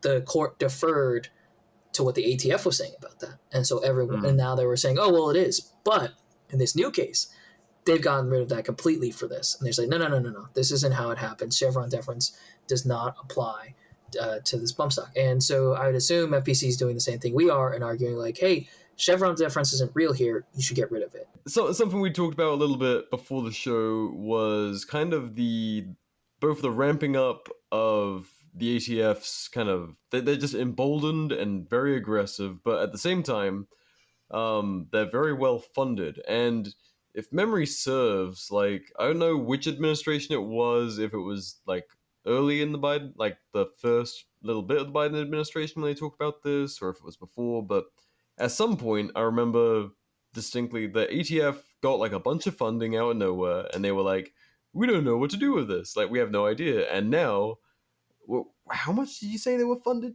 like recently? So this budget, but this is just the president's budget. It's what he's requesting. Okay.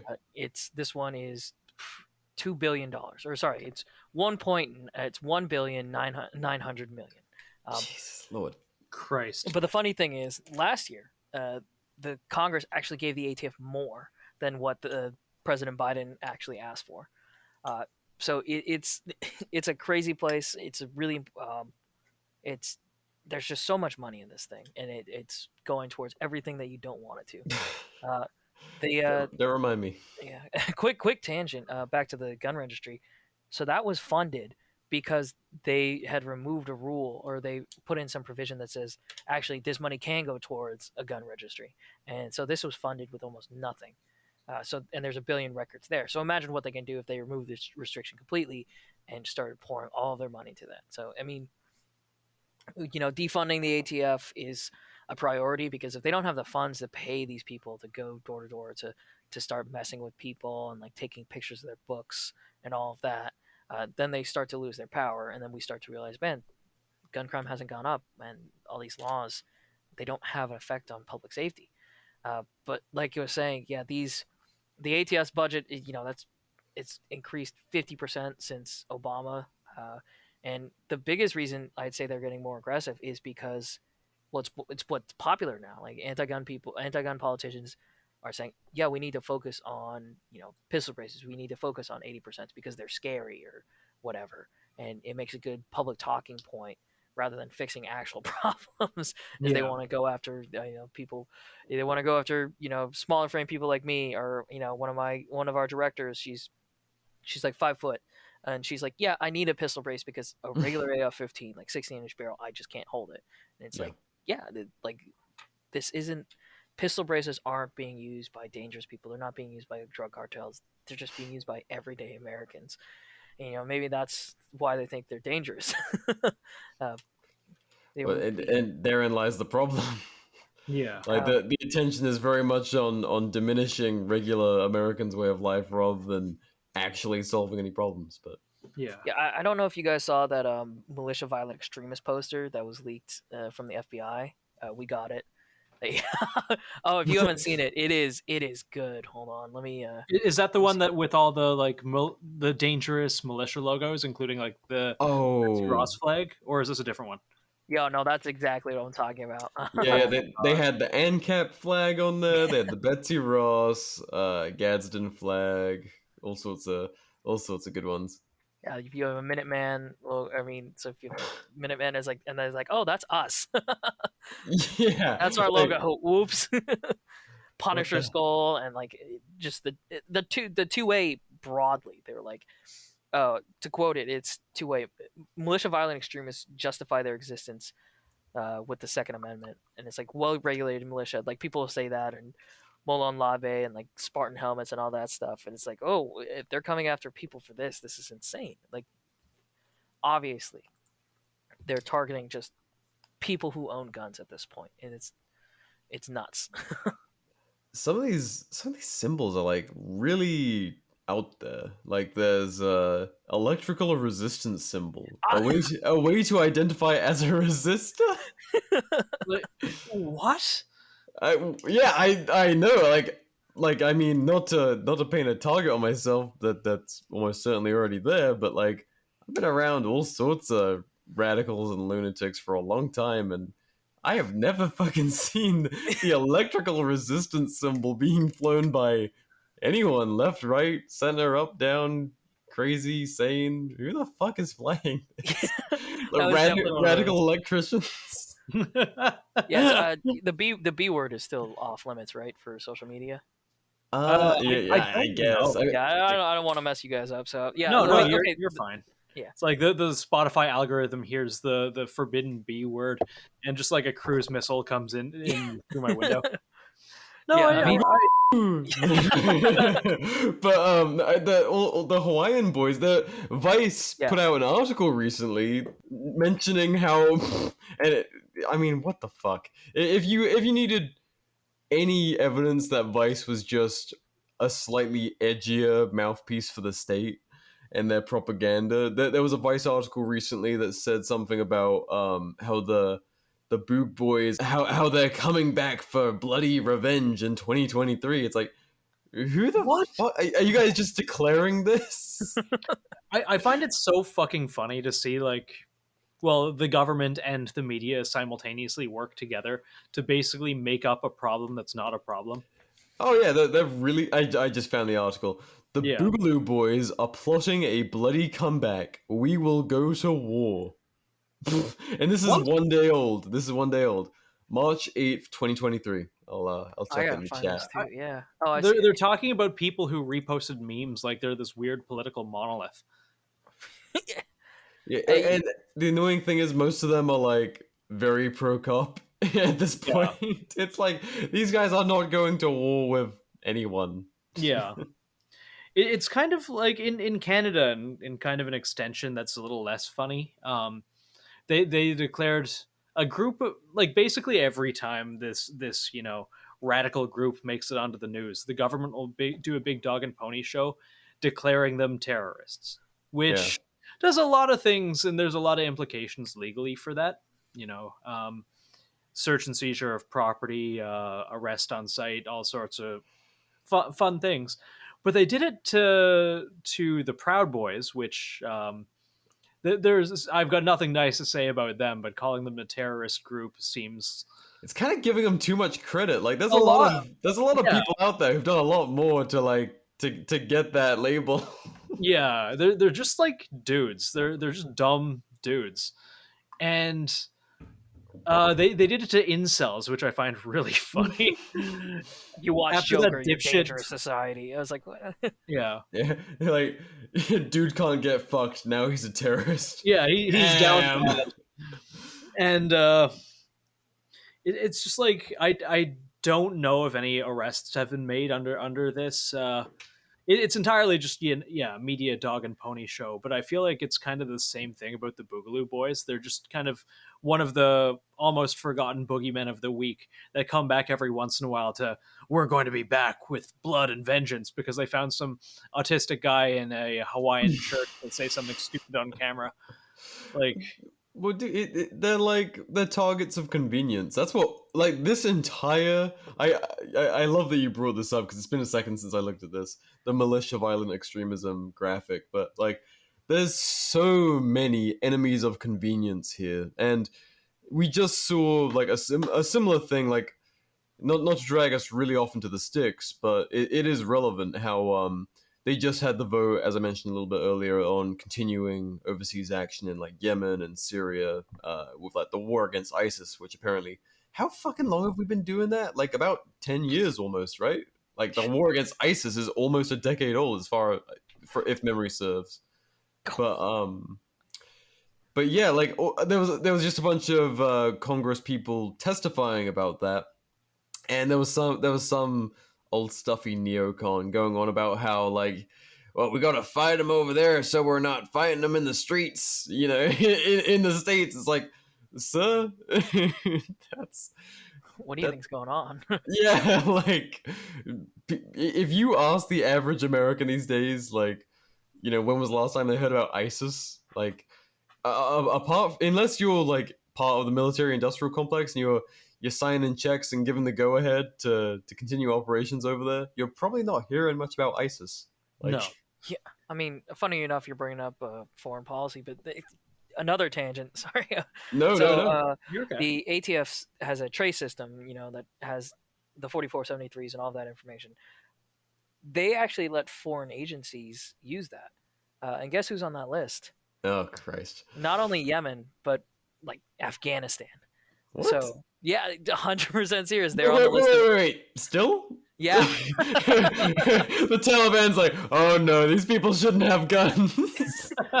China's on it. What the fuck? Yeah, there's a bunch of, and it's like, why are these people having it? And it's insane to think that any gun owners information is not only available to our government, to other but foreign governments as well. I mean, if you've seen not just necessarily like allied, like NATO, Yeah. like just anyone who wants it. Exactly, it's crazy. It's like, Jesus. why? We're lucky enough North Korea doesn't have it, but all they have to do is put in like a 2 or 3 page like application, and they'll probably get approved. Oh, 100%. Like, hey China, can we take a peek at that? We wanna know how bad a ground invasion would go. There's just so many insane things that just don't make sense, and it's the little things, because obviously assault weapons bans are bad, but at the same time, it's like, why are we giving foreign nations access to any of this information? I'm not gonna be, as most people will know, I'm not gonna be the first one to be like calling people traitors or anything, but like, Jesus, that's so on the nose anti-American in just setup. What realm of sense does that even be? What? Yeah, people say, I always have run into people saying, it's like, oh, you're making this up. I'm like, no, I'm serious. Like, we have the documents to prove this. It's insane, and it almost sounds like we're making it up at points when we talk about this stuff.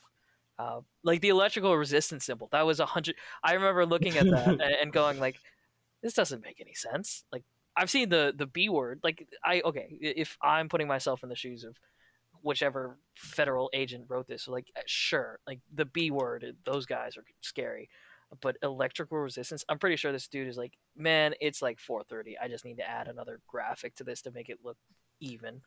Yeah, just some intern that hired straight out of just WSU. They were definitely filling in negative space. I mean, so they've got, as you mentioned, the 2A flag. I didn't know there was a 2A flag, but it's like 2A sitting on a Glock silhouette, which is the weirdest symbol I've ever seen. But never seen it before in my life. Yeah, insane. They like literally an FBI graphic designer put this together. But so MVEs, militia violent extremism. I don't know, militia violent extremists, I guess, justify their existence with the Second Amendment due to the mention of a, quote, well-regulated militia, as well as the right to bear arms.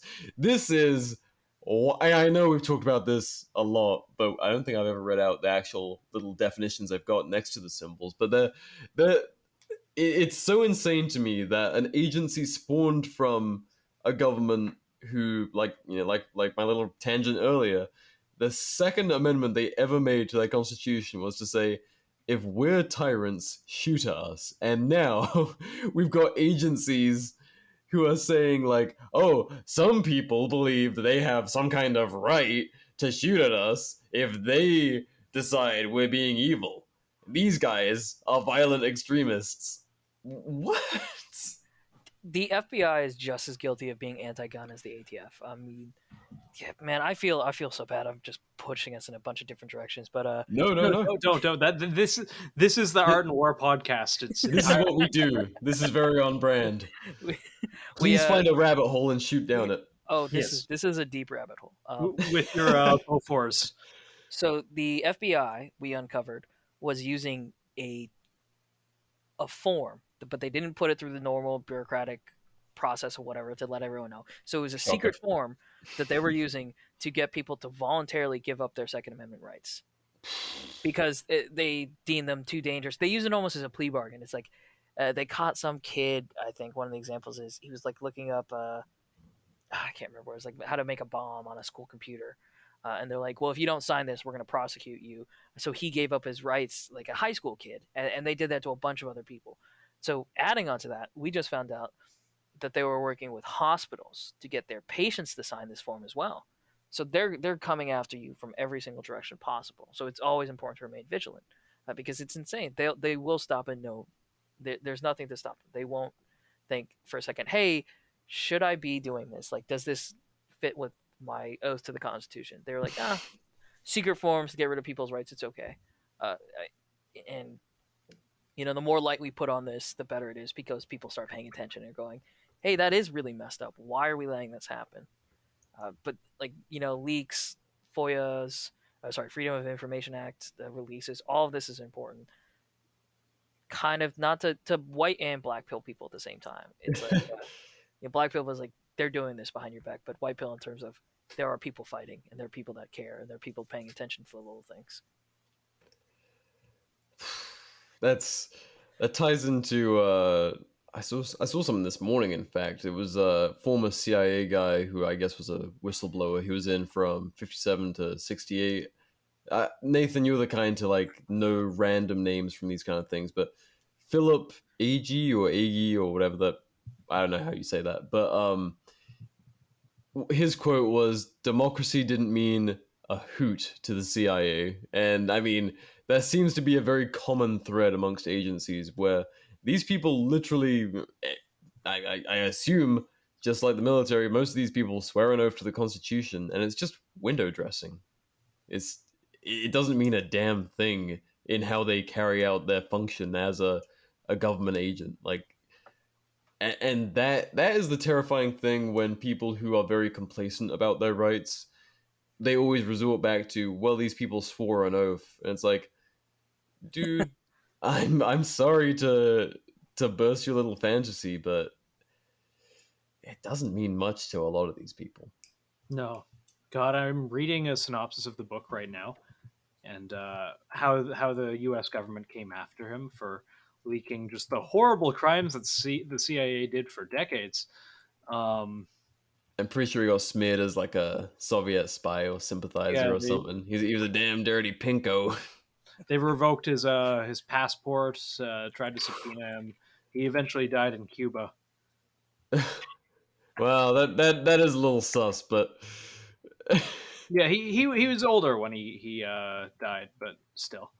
Eventually, he was let back into the States. But regardless, they weren't very happy with him exposing war crimes and acting like the KGB. Yeah, it's Christ. crazy. No, that's so these signing away of rights. I guess this must have been like fairly recent. If it's one of the samples was like a kid signing away his rights for messing around in a computer lab, basically, right? Yeah, and there's a bunch of different examples. Sorry, I can't remember them off the top of my head. No.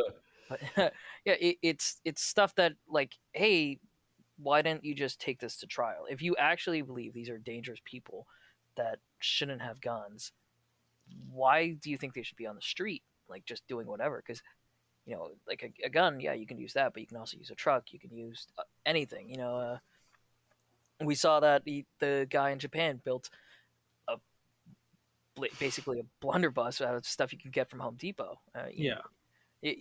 To the FBI agent listening, that's not an endorsement of that. That's just me reporting the facts. I will make no comment on that one in this particular episode. Yeah. It's insane. It's just insane how they think, oh, well, if they don't get guns, they're not going to do anything. Or it's straight up, no, we just don't want you to have a gun. You can commit evil, you commit terror, as long as you don't do it with a gun. And it's, what's the choice between those two? It's insane. Yeah. Well, don't you know gun crime is worse than knife crime because it's a gun? Well, it almost strikes me as like, they don't care about the end result of reducing crime, but rather, targeting an instrument that is historically and foundationally like a tool of achieving liberty in this country. And if you can wipe that out, we don't care that there's like, there's knife crime, there's vehicular manslaughter, there's way more killing done with, fists, elbows, and feet, like that's not important. That's not the end goal. The end goal is making sure that we can reduce people's ability to resist to nothing. And then everything else is kind of secondary, protect the ivory tower. And once that's done, well, the people can't really bitch about what the end result is at that point, can they? Yeah. Interestingly enough, I got a chance to talk to Dr. John Lott. He's at the Crime Violence Prevention Center. Yeah. More guns, less crime. Yeah. So he was talking about. So just a quick question: how many what percentage of violent crime do you think is committed with a gun in America? I would imagine fairly little, and what little there is mostly handguns. If we're more than a solid like percent, is it like a decimal? It's a full percent. It's a full percentage number. Don't worry. Yeah. Okay. I don't know. Let's say 5%. 5%. Yeah, you're pretty close. He said it was 8%. But everyone thinks that it's like closer to 60 or 30 or whatever. And it's one, it could just be the media overhyping everything. But two, it's people don't realize everything else is also dangerous. We live in a dangerous world. Yeah, dude, every time I drive to work, I'm like, this is way scarier than any time I've been at the range. And I have shot with some sketchy people. It's a lot of it is just the public perception. And I think, with how everything has been going in the last year, that's also changing. And people are starting to realize, well, I need something to protect myself. And I'm going to choose the best available thing to protect myself, which just happens to be a gun. But yeah, we're winning the culture war. We're winning that. I don't want to overuse that term or misuse that, but no, you're fine. Yeah, people are coming around. People understand. People are fighting for guns the same way that we are, and it's getting a lot harder. It's getting a lot harder for politicians to ignore that.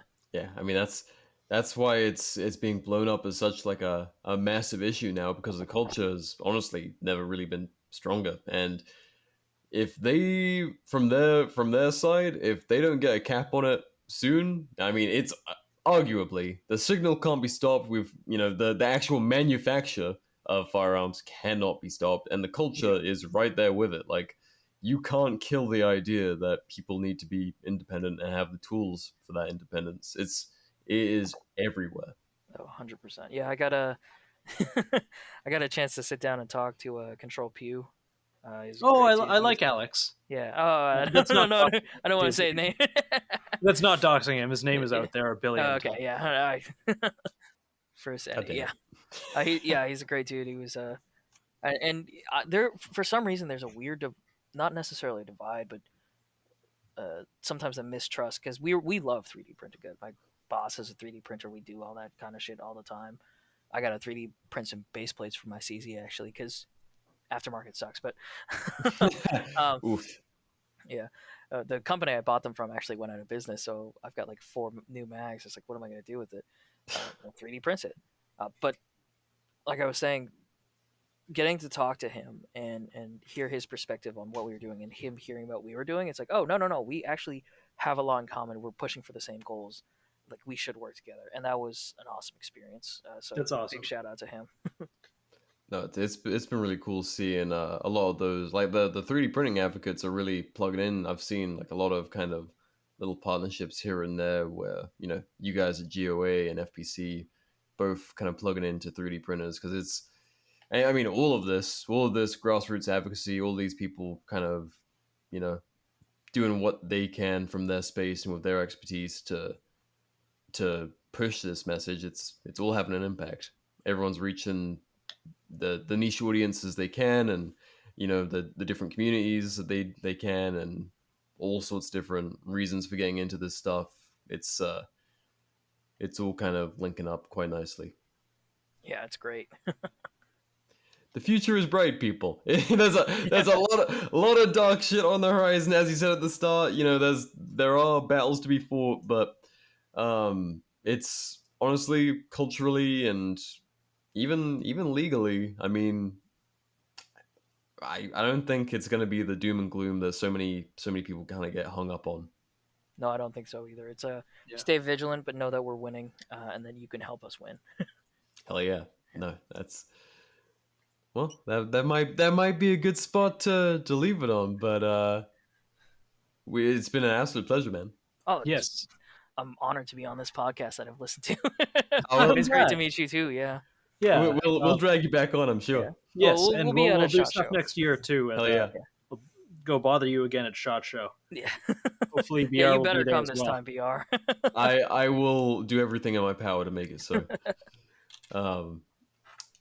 But yeah, Nathan, is there something we're forgetting? to ask of dear Ben? Ben, dad advice. Go. You're a father now. For the next 30 seconds, you have a young child. All of our listenership looking into your eyes, and they need guidance. Man, there's so many I could go with. Pay attention. It's outrage fatigue is 100% a real thing, but pay attention to places that you trust, and honestly do a little of your own research. Look into whether or not this is something you should be concerned about. If it has, a lot of co-sponsors, or if it has a chance of passing. If it sounds super ridiculous, but everyone's talking about it and people are really making a push, it might be worth looking into. And don't forget to contact your this is going to be the opposite of what you guys say here, but contact your local representative. Like, make your voice heard. Like, don't let if you do nothing, they automatically win. But when you put up resistance, it does matter. I like that. This was a surprisingly pro-political, I guess, episode. It's a little change up, but hey, I'll allow it. I appreciate you. I appreciate what you do. I'm going to close this out on a bit of my own dad advice, which is, if you are in Washington, D.C.